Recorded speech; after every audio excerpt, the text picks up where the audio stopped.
Hello folks, good evening. Welcome to Carl in the Chirp Room. We're here at the opening ceremony of the Nedbank Over-40s Africa Cricket Cup. And it gives me great pleasure, and it's a privilege really to have, having spoken to the chairman of Vicasa, Roger Malt, having seen the cricketers practice, having seen the pitches, one gets carried away sometimes with the amount of pomp and glamour about on-field activities. But behind every successful tournament, and I'm sure that this is going to be an extremely successful tournament hosted by the Titans Vets, there are two gentlemen that have actually been integral in making this a huge success. And with me, I've got the tournament director, Francois Briet. Franny, nice to meet you, and nice to see you tonight. And also assistant tournament director, Nico Nieuwezen.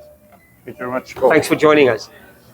I think that question or that statement of mine about leading up to a successful event, you know, it's the unglamorous side of this, isn't it?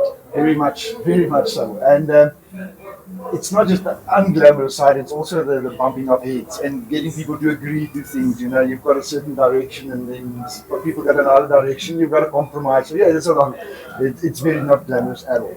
There's a huge financial investment in this product.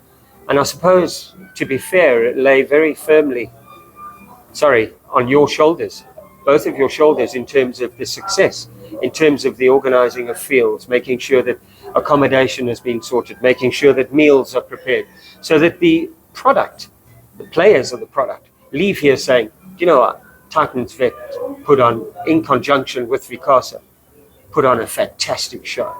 How much pressure have you felt? Pressure, yes, and the thing with a tournament like this is you never have more the time that you think you have.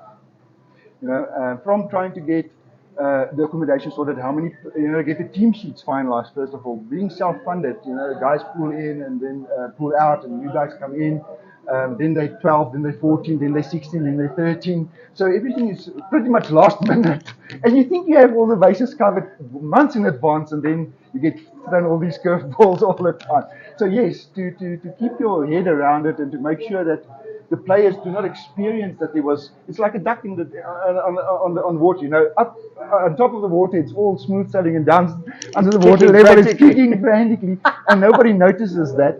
And the players shouldn't notice that there's a lot of activity behind the scenes. They should just pitch and play, have their meals, get to their rooms, get to their physios without any hassles. And then that I think should make it a successful tournament. It doesn't stop though now that the first ball's bowled tomorrow morning, does it? Absolutely not. I mean, Nico, your role as an assistant tournament director, I don't think there is a thing. I think it's a tournament directorship of which you've both shouldered. So it doesn't stop when the first ball's bowled. What do you expect during the week? What you obviously try and play devil's advocate in terms of rain, in terms of fixtures, in terms of grounds, etc. Right. I mean, the challenges are endless. How have you felt leading up to the first ball tomorrow and then during? Yeah, I think my role was just to make sure that, as Francois said, that the players can enjoy it and that they have what they need at the fields. So my role was to make sure we've got the physios there, that we've got the refreshments there, that we've got the pitch vision guys there to showcase this wonderful tournament. So, you know, a lot of arrangements again behind the scenes, but obviously the proof of the pudding will be tomorrow.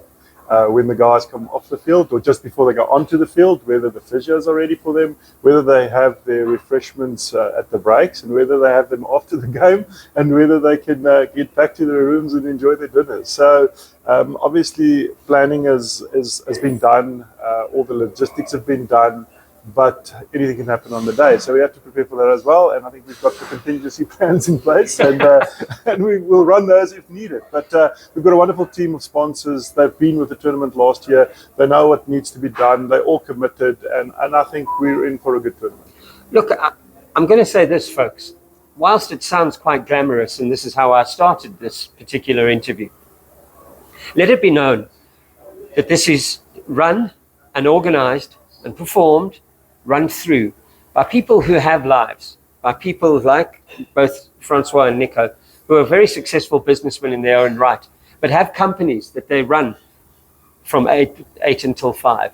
So whatever the players and whatever video footage and interviews that you see throughout the week, you must remember that these are done and everything has been put together by gentlemen like this who have actually got lives of their own and family commitments and the likes.